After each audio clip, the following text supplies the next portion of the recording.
చంద్రబాబు నాయుడు చూస్తుంటే ఈరోజు నాకేంటి అర్థమైందంటే సుమారు 10 నియోజకవర్గాల్లో జనాన్ని మొబిలైజ్ చేసి తుని తీసుకొచ్చి మీటింగ్ పెట్టిన ఖాళీ కుర్చీలు జనం లేక చంద్రబాబు నాయుడికి పిచ్చి పెట్టి మాట్లాడినట్టు నాకు అనిపిస్తుంది.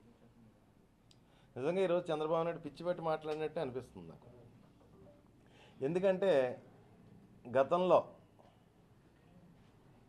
మా సామాజిక వర్గాన్ని మోసం చేసింది నువ్వు కాదా చంద్రబాబు? 2014 ముందు అధికారంలోకి వస్తే బీసీ స్టేటస్ కల్పిస్తానని చెప్పేసి కళ్ళబొల్లి మాటలు చెప్పి ఓట్లు వేయించుకుని మా సామాజిక వర్గాన్ని నెట్ట నిలున మోసం చేయడమే కాకుండా అవమానం పాలు కూడా చేస్తావు నువ్వు. అవన్నీ ప్రజలు మర్చిపోయారని చెప్పేసి నువ్వు భావిస్తున్నావు, కానీ ప్రజలు ఎక్కడా కూడా మర్చిపోలేదు నీ మోసాన్ని, నీ దగాని. ఎవరో కూడా ఈ రాష్ట్ర ప్రజలు కూడా ఎవరో మర్చిపోలేదు. అంటే మేనిఫెస్టో వెబ్సైట్లోంచి బయటికి తీసేస్తే ప్రజలందరూ నీ హామీలు మర్చిపోతారు, నా హామీలు మర్చిపోతారు అని చెప్పేసి నువ్వు భావిస్తున్నావు. కరెక్ట్ కాదు. ప్రజలకు అంత మతి మరుపు ఏమీ లేదు.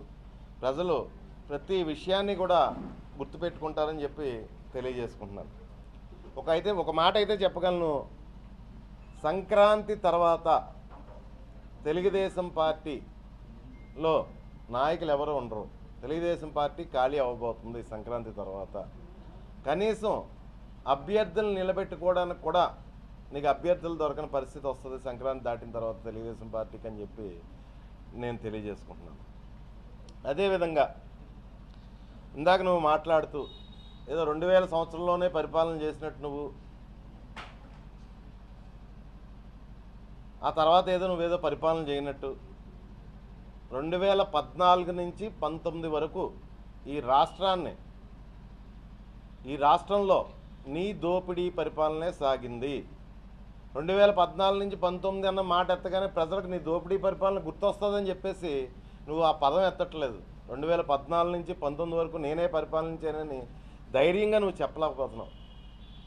నీ దగాకోరు పరిపాలన, నీ దోపిడీ పరిపాలన 2014 నుంచి 19 వరకు ఈ రాష్ట్ర ప్రజల సంపద కొన్ని లక్షల కోట్లు దోచుకున్నారు నువ్వు నీ కొడుకు కలిపి.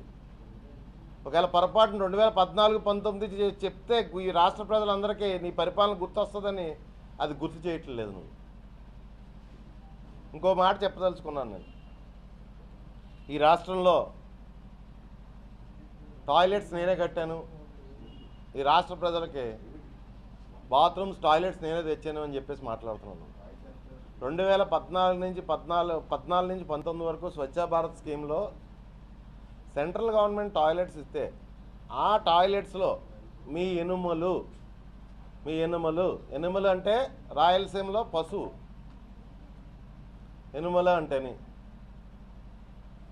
మీ పశువులు 2014 నుంచి 19 వరకు స్వచ్ఛ భారత్ స్కీమ్లో పేద ప్రజలకు ఇచ్చిన మరుగుదొడ్లను కూడా దారుణంగా 20 కోట్ల రూపాయలు దారి మళ్లించి దోచుకు తినేసాయి నీ 2 పశువులు, నీ వెనకాల ఉన్న 2 పశువులు.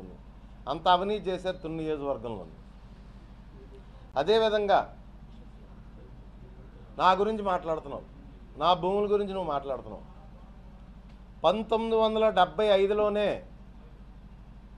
నా భూమి 10 ఎకరాల్లో మా గ్రామంలో పేద ప్రజలకి పంచిపెట్టడం జరిగింది.